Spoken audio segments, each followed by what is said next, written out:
आज के दिन पे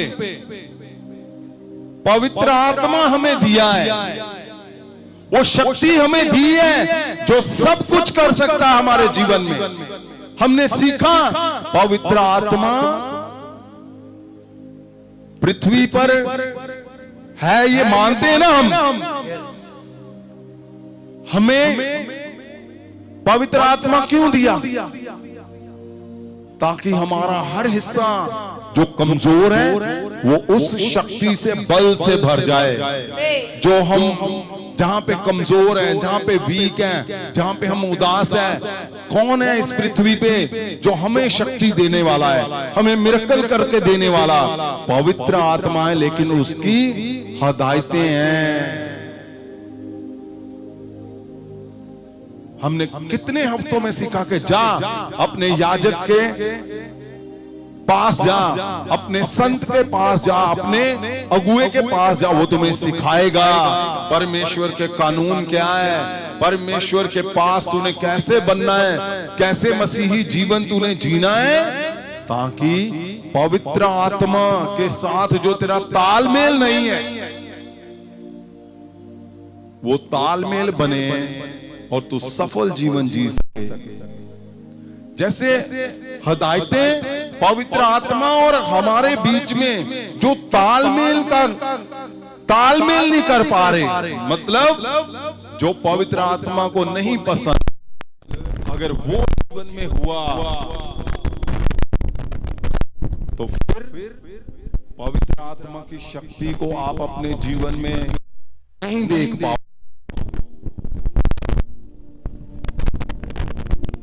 और यहां क्या बोल रहा है परमेश्वर कि अगर तुमने मेरी विधियों और हुक्मों को ना, अगर तुमने उसको पूरा ना किया तो 7 वचन ਤਾਂ ਮੈਂ इजराइल ਨੂੰ उस भूमि ਦੇ ਉੱਤੋਂ जो मैं ਉਹਨਾਂ ਨੂੰ ਦਿੱਤੀ ਛੇਕ ਦਿਆਂਗਾ। बताओ जी, परमेश्वर बोल रहा है अगर तुमने मेरी विधियों को, हुक्मों को ना माना तो मैं इस्राएल को छेक दूंगा।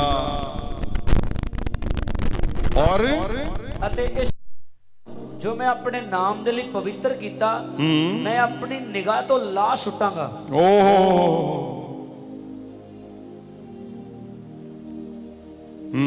सो इजराइल सारे लोकां विच एक कहावत ते मखौल बन जाएगा। बताओ, परमेश्वर ने कहा अगर तू ना माना, अगर मेरी हदायतों में गड़बड़ कर दी, चूक हो गई, तो लोग तुम्हारा मजाक उड़ाएंगे कि तू मसीह में क्या हालात है तुम्हारे, मसीह तो चमत्कार करने वाला है। क्या लिखा, क्या लिखा? 8 को फिर से पढ़े।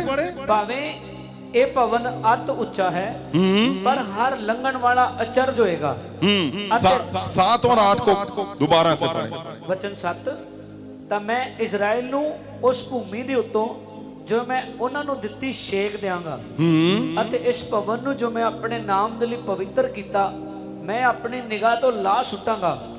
ਸੋ इजराइल ਸਾਰੇ ਲੋਕਾਂ ਵਿੱਚ एक कहावत ते मखौल बन जाएगा। मखौल मतलब मजाक बन जाएगा। परमेश्वर बोल रहा है ये देश में मजाक बना दूंगा अगर तुमने मेरी विधियों को, हुक्मों को उल्लंघना की। मजाक करेंगे लोग। हाँ जी। वचन 8 भावे ए भवन अत ऊंचा है, चाहे ये भवन जिसमें परमेश्वर ने वायदा किया था, उस भवन में जहां परमेश्वर ने कहा मेरी आंखें लगी रहेंगी, मेरा मन लगा रहेगा, चाहे कितना भी बड़ा क्यों नहीं है, पर हर लंघन वाला अचरज होएगा। हाँ, अते धित्कार दे के आखेगा कि यहोवा ने इस देश अते इस भवन नाल अजिहा क्यों कीता।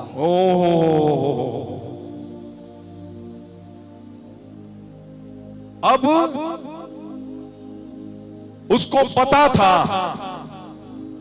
सारा कुछ पता था उसको। क्या सब कुछ पता था? तो तब भी वो बहुत सारी शादियां करेगा। परमेश्वर ने इतना बड़ा उसको अलर्ट दिया था, परमेश्वर ने उसको चौकस किया था कि अलर्ट हो जा, तूने अगर मेरी विधियों को तोड़ा तो ये होगा। तो क्या ऐसा इंसान जो समझ से भरा है, जो शक्ति से भरा है, फाइनेंस से भरा है, जो प्रभावशाली है, क्या वो जाके शादियां कर लेगा? क्या वो जाकर पीछे हो लेगा किसी के? क्या वो वेदियों को बनाएगा? नहीं, ऐसा नहीं था, ऐसा नहीं हुआ। यहां एक ऐसा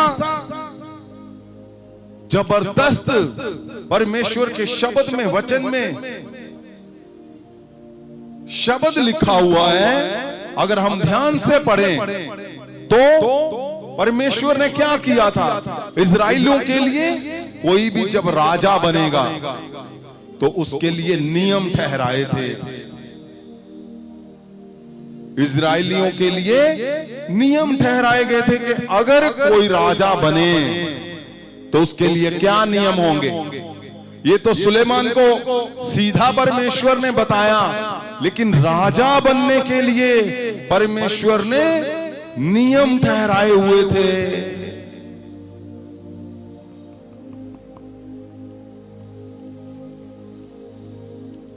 कौन से नियम थे वो नियम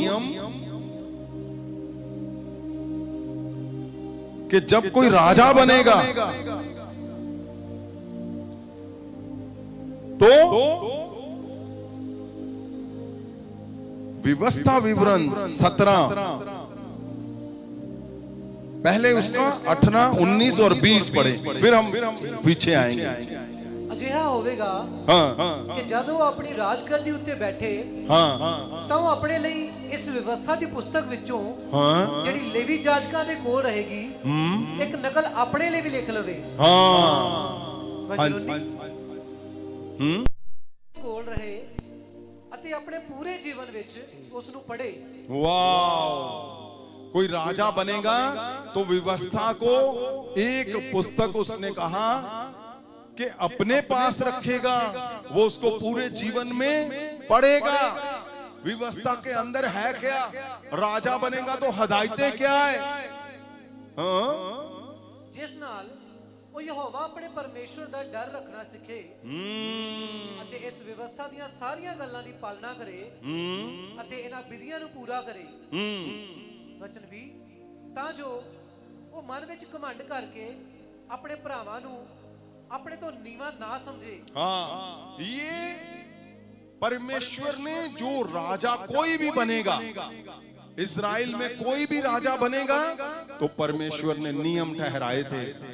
और वो कौन सा नियम था? व्यवस्था विवरण 17, 14 में जद तुसी उस देश विच पहुंच जाओ ਜਿਹੜਾ ਯਹੋਵਾ ਤੁਹਾਡਾ ਪਰਮੇਸ਼ਵਰ ਤੁਹਾਨੂੰ ਦੇਣ ਵਾਲਾ ਹੈ ਅਤੇ ਅਧਿਕਾਰ ਕਰਕੇ ਉਸ ਵਿੱਚ ਵਸ ਜਾਓ ਅਤੇ ਆਖਣ ਲੱਗੋ ਅਸੀਂ ਵੀ ਆਪਣੇ ਆਲੇ ਦੁਆਲੇ ਦੀਆਂ ਕੌਮਾਂ ਦੀ ਤਰ੍ਹਾਂ ਆਪਣੇ ਉੱਤੇ ਇੱਕ ਰਾਜਾ ਨਿਯੁਕਤ ਕਰ ਲਈਏ। वचन 16 सुनिए, सुनो, ये सारा कुछ क्यों करवाया? वचन 16 के लिए ध्यान से सुनना इसको।